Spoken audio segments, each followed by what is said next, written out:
Vamos lá para mais um dia de aula. Hoje eu estarei ministrando o componente curricular de História, certo? Então, antes de começar, vamos procurar aquele local tranquilo aí na casa de vocês, né?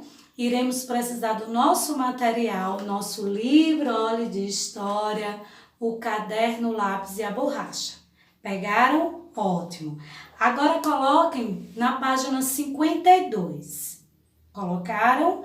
Vocês estão vendo aí o título Em Busca de Riquezas, não é isso? Então vamos lá prestar bastante atenção e acompanhar a professora aqui na leitura.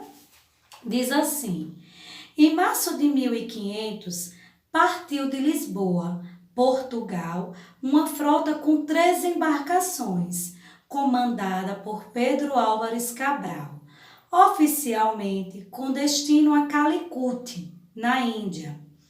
Os portugueses já conheciam o caminho marítimo para a Índia, pois em 1498, outro navegador português, Vasco da Gama, fez essa viagem, trazendo consigo navios carregados de artigos de luxo e especiarias. O que é especiarias, meus amores? São plantas aromáticas como o cravo, a canela, a noz moscada e a pimenta.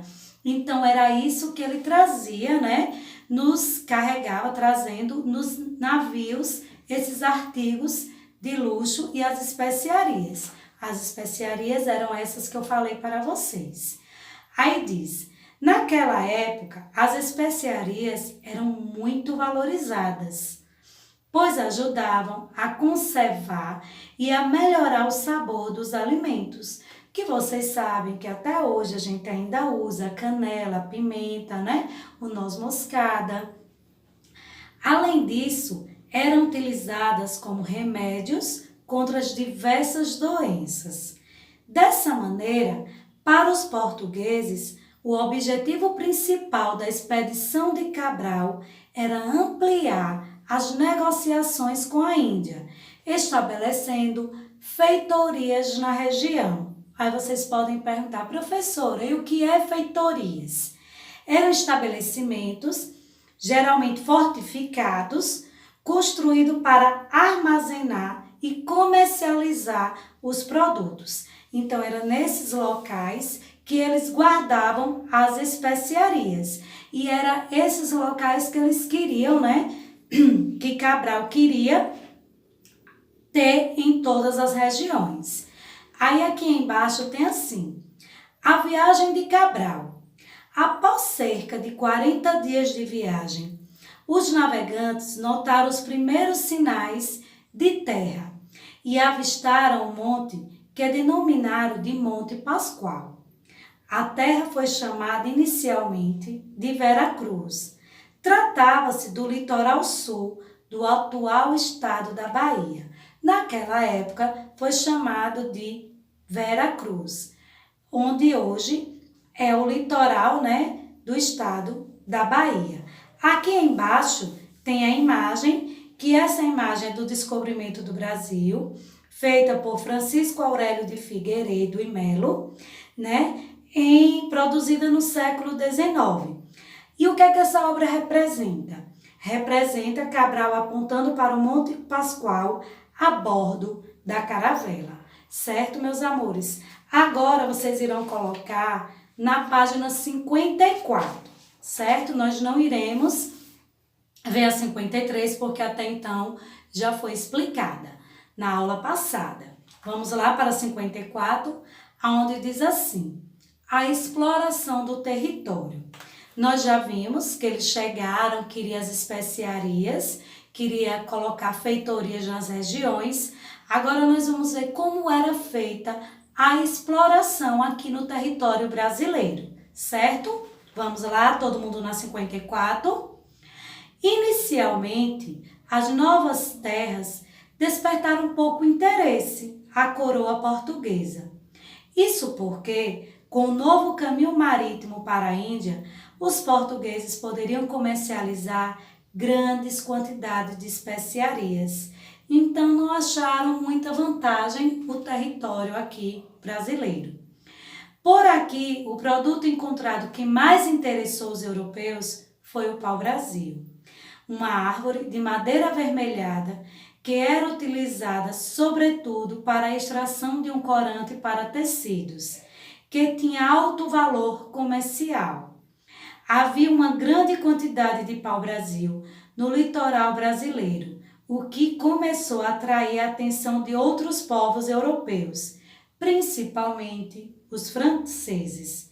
Veja o que os franceses, Jean Dillery, escreveu em seu livro Viagem à Terra do Brasil, que foi publicado em 1578.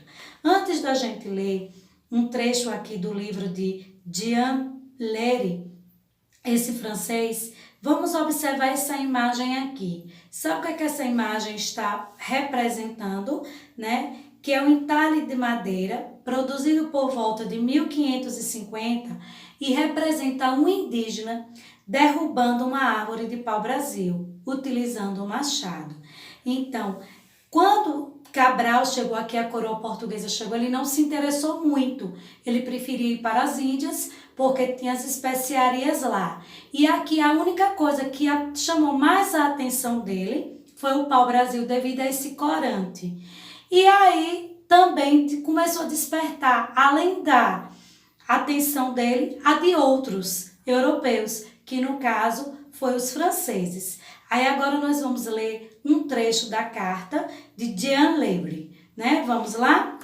Quanto ao modo de carregar os navios com essa mercadoria, que é no caso o pau-brasil, direi que, tanto por causa da dureza e consequente dificuldade em derrubá-la, como por não existirem animais para transportá-la. Ela é arrastada por meio de muitos homens. E se os estrangeiros que por aí viajam não fossem ajudados pelos selvagens, que no caso eram os índios, não poderiam sequer em um ano carregar um navio de tamanho médio. Então ele quis dizer o quê? Que se não fosse o selvagem, os índios, para ajudar a carregar os navios, em um ano eles não conseguiriam, devido ao peso e à dureza da madeira, tanto em levar até o navio, quanto também para derrubar. Aí ele continua. Os selvagens, em troca de algumas roupas, chapéus, facas, machados, cortam, serram, racham, atoram e desbastam o pau-brasil, transportando nos ombros nus até a costa, junto aos navios ancorados, onde os marinheiros os recebem. Então, o que era que os índios faziam? Eles cortavam, serravam, rachavam, atoram, né? E desbaixam o pau-brasil e depois levavam nos ombros até onde os navios estavam ancorados, para que os marinheiros pudessem receber. Então é isso que ele quer dizer, que se não fosse os índios, que ele denominou aqui como selvagens, eles nunca conseguiriam carregar um navio, nem um navio mesmo pequeno, de tamanho médio, como ele falou aqui, para vocês verem quanto teve a contribuição dos indígenas em toda essa exploração do nosso território, né? Eles ajudaram e depois acabaram sendo tomadas as suas terras. Agora, vamos para a página, meus amores, 62. Colocaram aí? Isso.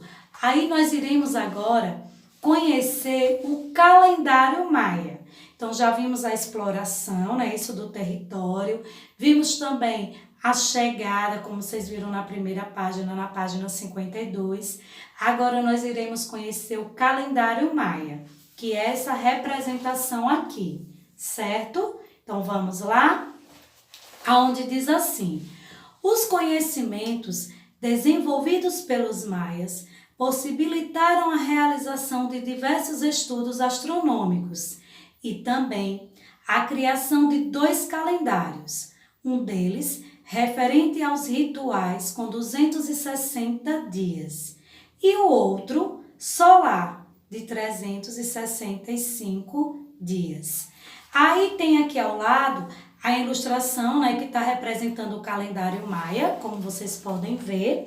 Ele coloca a setinha indicando os números, não é isso? E aqui, esses símbolos eram os nomes, certo? Aí, nessa parte laranja, diz assim: o calendário de 260 dias eram divididos em 13 grupos de 20 dias. Ele tinha nomes e números para os dias. O ciclo dos nomes se repetiam a cada 20 dias e o dos números a cada 13 dias. Aí tem, se vocês puderem ver, né? Ele diz aqui um mix, 2 ilk, e assim eles vão fazendo essa representação aqui. Já nessa partezinha verde, tem assim, funcionava da seguinte maneira: tinha início com o alinhamento do primeiro dia e o número 1, depois girava para o número 2 e o segundo nome, e assim por diante. Então, o número 1, primeiro nome, o número 2, segundo nome. Os números giravam até o 13 e começavam de novo, enquanto os nomes continuavam. Que ele quer dizer o quê? Que os números voltavam, mas os nomes continuavam. Quando o mix e o número 1 se alinhavam de novo, haviam passado 260 combinações diferentes.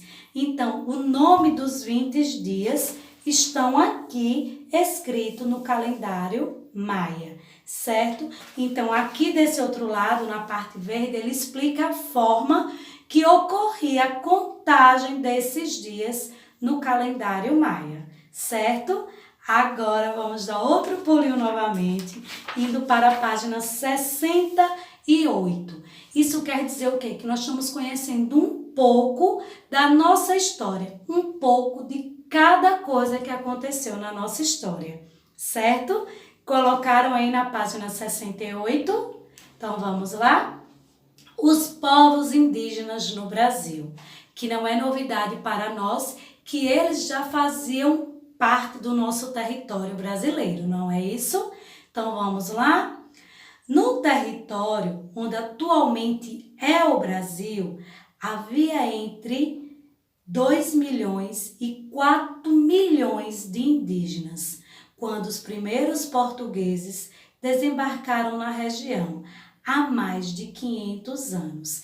Então, se vocês observarem, eles tinham em grande quantidades, já aqui onde hoje é chamado de Brasil. Como ele quis dizer aqui, que existia, né, havia entre 2 milhões e 4 milhões de indígenas. E esse mapa aqui, onde vocês estão vendo todos esses nomezinhos, eram as tribos, eram os povos indígenas. Então, se vocês perceberem aqui no mapa do Brasil, eles eram espalhados por todo o território que hoje é chamado de Brasil, certo? Aí tem assim, logo abaixo, né? Antes da chegada dos portugueses, os povos indígenas desenvolveram diferentes formas de organização. Muitos deles viviam em aldeias pequenas, povoações, né? Em aldeias, pequenas povoações lideradas por um chefe, formando grupos seminômades. Como assim, professora, seminômades? Eu já expliquei o que é nômades para vocês, né? Que são aquelas pessoas que vivem mudando de lugar sempre. Eles não são sedentários, que têm uma moradia fixa. Então, alguns índios eram seminômades. Não é que eles viviam sempre mudando, mas sempre, de vez em quando, ocorriam essas mudanças. Por isso que ele não é totalmente nômade, ficou seminômades. Os indígenas seminômades deslocavam de acordo com determinado período do ano, geralmente quando os recursos naturais do lugar onde estavam se tornavam insuficientes. Quando isso acontecia, eles se mudavam para um novo local, onde pudessem caçar, pescar, coletar frutos e raízes, além de cultivar pequenas áreas de plantio.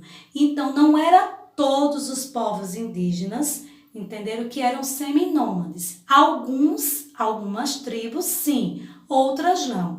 E por que eles não eram totalmente nômades? Porque eles só mudavam em algumas épocas do ano para mudar, né, onde tivesse local para ele caçar, pescar, porque naquele local que ele estava não havia mais condições de ter alimento para eles. Tinha acabado, então eles tinham que mudar para uma outra localidade. Certo, meus amores? E aí, vocês gostaram de, nessa aula, conhecer um pouquinho de cada coisa que aconteceu, né? Que vem acontecendo não, que aconteceu aqui na nossa história? Muito interessante, né? Esse calendário maia, a história aqui de como era transportado o pau-brasil, o trabalho que era, né? O que os índios sofriam para carregar essas toras de madeiras até os navios e também a quantidade de indígenas que já existia aqui no território brasileiro, certo? Então, meus amores, nossa aula de hoje termina por aqui. Espero que tenham gostado e até a próxima aula.